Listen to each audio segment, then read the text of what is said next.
जागे पर्वतवासी। तब उत्तराखंड के पहाड़ खूब हरे भरे थे। एक हरियाली तराई से हिमरेखा तक फैली थी। कहीं काफले बुरांस आवाज तो कहीं देवदार चीड़ साल, कहीं खिड़क कवेराल बांस रिंगाल तो कहीं डामा जूनिपर और भोजपत्तर, कहीं हरी घास बिछे बुगलियां तो कहीं फूलों से लदी घाटियां। पीछे से चमकता हिमालय, हिम शिखरों से जुड़ी गल हिमनद बगालों में पसरे लाल ताल और गलों से निकलती नदियां दर्जनों संगम और फिर मैदानों को जाती नदियां, हर ओर खड़े मंदिर और तीर्थ। इस सब के बीच बिखरे गांव घर और खेत। यह सुंदरता मनुष्य को अपनी ओर खींचती थी। इसलिए इस इलाके को देवताओं की भूमि कहा गया होगा। लेकिन इस भूमि में रहते थे मनुष्य, सीधे साधे लेकिन संघर्ष करने वाले। कोई खेतीहर थे, कोई चरवाहे, कोई पूरी तरह वनवासी जो व्यापार में लगे थे। वे भी खेती करते और पशु पालते थे, अपने जरूरत का अन्न उपजाते थे। जो खेत में पैदा नहीं होता था उसे अपने अनाज से बदल लेते थे। जंगल पर्वतवासियों की रोजी रोटी थी। जंगलों से लोगों की जिंदगी जुड़ी थी। दरअसल जंगल उनके प्राण थे, जन्म से मृत्यु तक हर काम में शामिल। जंगलात के हक प्राकृतिक थे। हजारों साल से पर्वतवासी इस हक का उपभोग कर रहे थे। पुराने सामंती राजाओं के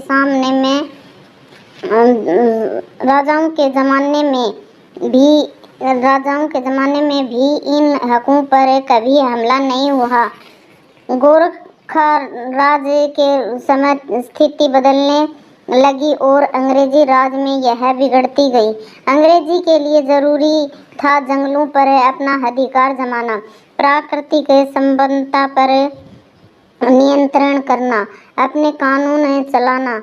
जंगल लोगों की जिंदगी का सहारा थे और लोग जंगल के रक्षक भी थे। पर्वतवासियों के अधिकार भी इनमें जुड़े थे। राज्य व्यवस्था अपने को जनता से बड़ा मानती थी। यह पर्वतवासियों से उनके जंगल छीनने की चाल थी, पर उन्होंने अपने हकों की रक्षा हेतु लड़ाई लड़ी। ये जंगल पर्वतवासियों और वनवासियों के प्राण क्यों थे या हैं? जंगल देते हैं ताजी हवा, जंगल मिट्टी बनाते हैं और उसे बांधे रखते हैं। जंगल जमा करते हैं पानी, धरती पर घाव नहीं होने देते। खेती तथा पशुपालन के आधार हैं जंगल। हल, जुआ, पाटा, दनेला जैसी खेती के औजार, कुदाल, फावड़े, कस्सी आदि के हत्थे, अड़पी, नलिया, ठेका जैसी घी दूध के बर्तन और डाले, सूपे, पुतके या मोस्टे जैसे रिंगाल से बने जरूरी सामान जंगल से जुड़े हैं। सुतुर पिरूल यानी पालतू जानवरों का पिछौना जंगल से मिलता है। यहीं से कुटीर उद्योग का कच्चा माल और इमारतें से लेकर मुर्दा जलाने की लकड़ी तक सब मिलती हैं। जानवरों के चरने को घास या पत्ते यही जंगल देते हैं। इन्हीं जंगलों में रहते हैं तराई के हाथी, बाघ, शेर, भालू, हिरण से ऊपरी हिमालय के कस्तूरी मृग और हिम चितुआ तक, मोर, घुघुती, न्याली और मोनाल जैसे पक्षी तथा मधुमक्खी, तितलियां और तरह तरह के कीड़े मकोड़े भी। हाँ, ऊंचाई में पेड़ जरूर ठीकने हो जाते हैं और हरियाली कम है। नदी तालों में रहने वाली मछलियां और जल के दूसरे जीव जंगलों के आभारी हैं, क्योंकि जंगल ही छोटी नदियां और तालों को सूखने से बचाते हैं। अंग्रेजी राज अपना तो था नहीं। पर्वतवासी और उनके जंगल उसे अपने कैसे लगते। पहाड़ों में पहुंचने से पहले ही अंग्रेजी ने जंगल से जुड़ा कारोबार शुरू कर दिया। फिर जंगलों चारगाहों का सफाया करके अनेक चाहे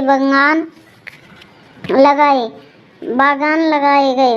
देश में रेल आई तो पहाड़ों के जंगल कटने शुरू हुए। लाखों सले पर गए और लाखों मन लकड़ी इंजनों में जली। लोहा गलाने के लिए भी जंगल कटे। जानवर तो पहले भी मारे जाते थे, पर अब शिकार के खेल में सैकड़ों जानवर एक ही बार में मारे जाने लगे। बहुत चतुराई दिखाई अंग्रेजों ने। जमीन और जंगलों के बंदोबस्त शुरू किए। पर्वतवासियों के जंगल और चरगाह जबरन सरकारी कब्जे में लिए जाने लगे। सरकार बहादुर ने कभी जंगलों को संरक्षित कहा तो कभी सुरक्षित, कभी इन्हें अलग अलग श्रेणियों में बांटा गया। देश में जंगलात विभाग के बनने से पहले ही हिमालय में जंगलों की लूट शुरू हो गई थी। जंगलों को हरा सोना कहा जाता था। बंदोबस्तों में जंगलात के हक समेटते रगड़ते गए। इसके अलावा जंगलात के कायदे कानून न पेड़ों की कदर करते थे न पर्वतवासियों की। वे कानून लोगों में बेचैनी और गुस्सा उपजाने लगे थे। पर्वतवासियों ने बंदोबस्तों और जंगलात कानूनों का विरोध करना जरूरी समझा। पर्वतवासी संकटों से घिर गए। उनके जंगल उनके न रहे। जंगलों तथा उनके चारगाहों में पालतू जानवरों के जाने पर रोक लग गई। जंगल की उपज पर्वतवासियों से छिन गई। अब वे जंगल से न काफल किलमोड़ा ला सकते थे, न कंदमूल, न जड़ी बूटी और न चारा, न लकड़ी, न खेती के औजार। उनके अपने जंगलों पर सरकारी पहरे खड़े हो गए। विज्ञान के नाम पर पर्वतवासियों के पैदाइशी हक निगल लिए गए। पर्वतवासियों पर यह जानलेवा हमला था। प्राणों पर हुए हमले से बचाव हर आदमी करता है। पर्वतवासियों ने इस हमले का विरोध किया। पहले सीधे सरल तरीकों से सरकार के कान होते तो झूरेंगती। फिर विरोध का रूप बदला। अधिक लड़ाकू आंदोलन शुरू हुआ। यह जंगल सत्याग्रह कहलाया। अभी इस इलाके में अंग्रेजी राज के 100 साल पूरे नहीं हुए थे। जागृति की लहरें यहाँ देर से पहुंची थी। शिक्षा का प्रसार कम था। बिछड़ने पर पन को पहाड़ के भूगोल ने बढ़ाया था। फिर भी इस धरती में प्रतिकार के अंकुर फूटे थे। जो समाज अब कुली बेकार जैसी अमानवीय प्रथा के जुए को उतार फेंकने को तैयार था, वह अपने बुनियादी अधिकारों में घुसपैठ कैसे सहता। सरकार को विरोध पत्र दिए गए। अखबारों में बात छपी। कांग्रेस की सभाओं में प्रस्ताव रखे गए। 1904 में लॉर्ड कर्जन कुमाऊं आए तो उनके लिए बेगार से एक सड़क बनाई गई। यह अल्मोड़ा से कासुनी, ग्वालदम, दीवाल, रामणी और कुंवारी खाल होकर डाक तपोवन तक जाती थी। लॉर्ड कर्जन को विरोध पत्र दिए गए। अल्मोड़ा के डिप्टी कमिश्नर ने गांव वालों को डराया भी, पर अब वे डरने वाले न थे। विरोध पत्र में 2 मांगे मुख्य थीं। जंगलात के हक वापिस दिए जाएं और बेगार खात्मा हो। अब विरोध में सभाएं होने लगी। अल्मोड़ा अखबार तथा शक्ति जैसे अखबार जनवाणी बन गए। वे ज्यादा गुस्सा जताने लगे।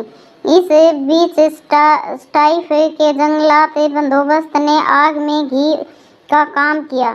उसने बेगार को मजबूत बनाने की कोशिश की। यह जंगलात के रहे सही हकों को भी हड़प डालने का प्रयास था। इस बंदोबस्त का जबरदस्त विरोध हुआ। गढ़वाली तथा कुमाऊनी फौजियों ने भी बेगार तथा जंगलात नीति के खिलाफ अर्जियां भेजी। उन्हें लगा कि जिस अंग्रेजी राज्य के लिए वे अपने जान पर खेल रहे हैं, वही राज्य उनके लिए चिंतित नहीं है। फौजियों की हताशा का असर भी सरकार पर नहीं हुआ, लेकिन इससे आम लोगों को बल मिला। पहाड़ों में जागृति की जो सुबह हो रही थी, वह अगले कुछ सालों में एक चमकती दोपहर में बदल गई। 1916 में कुमाऊं प्रसिद्ध बने। यह पिछले 50 साल की उथल-पुथल का फल था। 2-3 साल के भीतर ही प्रसिद्ध पर्वतवासियों की हो गई। प्रसिद्ध से सरकार प्रसन्न और राय बहादुर अलग होते गए। उनके जगह देशभक्त लड़ाकू लोग लेते गए। प्रसिद्ध का मुख गांव की ओर था। अंत इसके मजबूत होने की गुंजाइश थी। इसके सालाना जलसों में मुख्य मुद्दे थे जंगल और बेगार। कुमाऊं प्रसिद्ध का 1920 का काशीपुर का जलसा महत्व का था। ऐसा लगा जैसे सारा क्षेत्र बेगार और जंगल के मामलों को लेकर खड़ा हो गया है। तराई से तिब्बत की सीमा तक और नेपाल से टेहरी रियासत तक पर्वतवासी लड़ाई के लिए तैयार थे। इस जलसे में उठे बेगार और जंगलात के सवालात को सरकार ने चुनौती की तरह लिया। गांव-गांव में पर्वतवासी सीधी टक्कर लेने लगे। सरकार द्वारा हथियाए जंगलों से घास लकड़ी लाई जाने लगी। उन अनेक जंगलों और लेसा भंडारों में आग भी लगाई गई। आग उन्हें जंगलों में लगी जो पर्वतवासियों से छीन ली गई थी। सरकार जिनसे पैसा कमा रही थी, जनता की ऐसी कार्रवाई अंग्रेजी राज ने पहाड़ों में पहली बार देखी थी। सूरज की रोशनी की तरह जागृति हर ओर मौजूद थी। खुशहाल घाटियों में विरोध ज्यादा तेज था। जनता का गुस्सा धीरे धीरे विरोध में बदलता जा रहा था। बेगार और जंगलात आंदोलन एक ही सिक्के के दो पहलू थे और साथ साथ फैल रहे थे। जनवरी 1921 में अल्मोड़ा जिले के बागेश्वर नामक कस्बे में बेगार की बहियां सरयू नदी में डाल दी गई थी और बेगार नहीं देने का निर्णय लिया गया था। बेगार के अंत ने पर्वतवासियों के हौसले बुलंद कर दिए थे। वे आत्मविश्वास से बेगार नहीं देने का आत्मविश्वास से लबालब भरे थे। अब उन्हें सिर्फ जंगलात की लड़ाई लड़नी थी। वे पहली लड़ाई जीत गए थे, दूसरी जीती जानी थी। जंगलात की लड़ाई फैलती गई। वह पर्वतवासियों के होठों पर गीतों को वापसी लाने की लड़ाई थी। जहाँ तहाँ गिरफ्तारियां हुई, घर संपत्ति कुर्क कर ली गई। लगता था जैसे जिला प्रशासन का काम सिर्फ दमन करना रह गया था। औरतें और बच्चे भी नहीं छोड़े गए। सोमेश्वर में दुर्गा देवी की गिरफ्तारी हुई। 16 साल का गंगुआ भी गिरफ्तार हुआ। दुर्गा पर थकलोड़ी के सरकारी जंगल में आग लगाने का आरोप था। दुर्गा देवी वर्षों से अपनी सहेलियों के साथ पेट्रोल का आतंक झेल रही थी। कितनी ही बार उनकी दरातियां और रस्सियां छीनी गई थी, लेकिन कितनी ही बार पशुओं को घास नहीं मिली थी। पेट्रोल की गालियां भी भुगती थी, लेकिन रोटी तो पकानी ही थी। जानवरों के लिए घास पिरोल लाने ही थे। ब्याह बारात और पूजा के लिए भी लकड़ी चाहिए थी। कौन सी लकड़ी के टाल खोलने थे इन्हें? जरूरत भर ही तो चाहिए थी, पर इसे समझता कौन? दुर्गा के गांव में वालों को बाटकोट के जंगल में जाने से डर लगता था। काफले नहीं खा सकते थे, तरुड़ नहीं खोद सकते थे। वे पेट्रोल कोई अंग्रेजी नहीं था, पर उसके मन में असफल बात आती कहाँ थी? बात दुर्गा की थी। और बात दुर्गा की और उसकी सहेलियों के मन में आई। दुर्गा देवी और उसकी सहेलियां सरकारी जंगल में गई। घास, लकड़ी और चतुर पिरूल लाई। पतरोल आग बबूला होकर आया। आज औरतों ने उसे डराती दिखाई। वह दोबारा बोला तो औरतों ने उसे ललकारा। खबरदार, जो एक भी आंख कहा। यह जंगल हमारे पुरखों की तात है, अन्याय सरकार की है नहीं, अन्याय सरकार नहीं। पतराल गूंगा सा हो गया। जिसका सूरज नहीं डूबता उस अंग्रेजी राज में यह सब उसे विश्वास नहीं हुआ। जिन डरी हुई औरतों की डरातियां और रस्सियां वह छीनता रहता था, उनका वह रूप बेगार ही भैया को सरोई नदी में बहाने की खबर पटवारी के चपरासी ने उसे सुनाई थी। उसे विश्वास नहीं हुआ कि वे पर्वतवासी कुली नहीं रहेंगे। उसे लगा कि उसके दिन भी लदने वाले हैं। पटवारी पत्रोला का ही कितना डर रहा करता था। इस मुल्कों में अब कलेक्टर को भी कुली नहीं मिल रहे थे। ये कलयुग इतनी जल्दी क्यों आया? ये अनपढ़ गंवार क्या अब हमारे सिर पर चढ़े रहेंगे? पतराल को लगा कि अब औरतें उससे नहीं डरेंगी। वह भागा और कासोनी में अपनी रेंजर को खबर दे आया। रेंजर ने खबर अल्मोड़ा भेजी। डिप्टी कमिश्नर को बताया गया कि जंगलात के कानून ताके पर रख दिए गए थे। चुप रहने वाले पर्वतवासियों में 100 साल का गुस्सा फूट पड़ा था। चुप रहने वाले जब बोलते हैं तो उनमें सत्ता को हिलाने की ताकत होती है। गांव में पुलिस भेजी गई। पटवारियों का बल भी थोकदारों को साथ रखने का प्रयास हुआ। सोमेश्वर में दुर्गा गिरफ्तार की गई। पहली बार किसी औरत को गिरफ्तार किया गया था। सैकड़ों लोग तो अपनी गिरफ्तारी दे ही रहे थे। जेलों में जगह नहीं रही थी। गिरफ्तारी देने वाले बढ़ते जा रहे थे। सरकार बहादुर को लगा कि कस्बों में जंगल की लड़ाई धीमी है, गांव में बहुत आक्रामक है। यह सच था। कस्बाती जड़ें भी तो गांव में थी। सरकार पर पहला हमला बेगार ने किया था। जंगल की लड़ाई ने तो उसकी कमर ही तोड़ दी। पहाड़ों में अन्यायी सरकार फिर कभी अपनी कमर सीधी नहीं कर सकी। पर्वतवासियों का आंदोलन न तो बिखरा और न ही बीच में वापस लिया गया। वे अपने दम पर इकट्ठा हुए। वे समझदारी से लड़े। उनके नेता कोई बेगानी नहीं थे। वे उन्हीं के बीच के थे।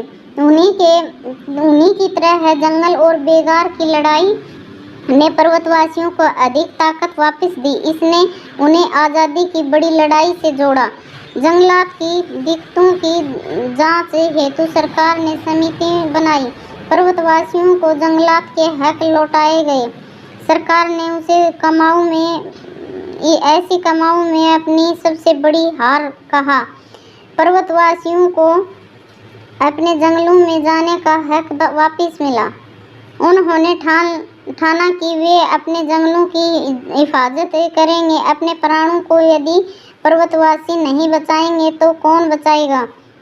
जंगल की यह लड़ाई पर्वतवासियों के हाड़ मांस में रम गई। कहते हैं कि पहाड़ों में जब भी जंगलों की लूट होती है, हुकूक छीने जाते हैं, तो पर्वतवासियों की आंखों में खून उतर आता है। कितना गहरा है आदमी के खून और जंगल का रिश्ता।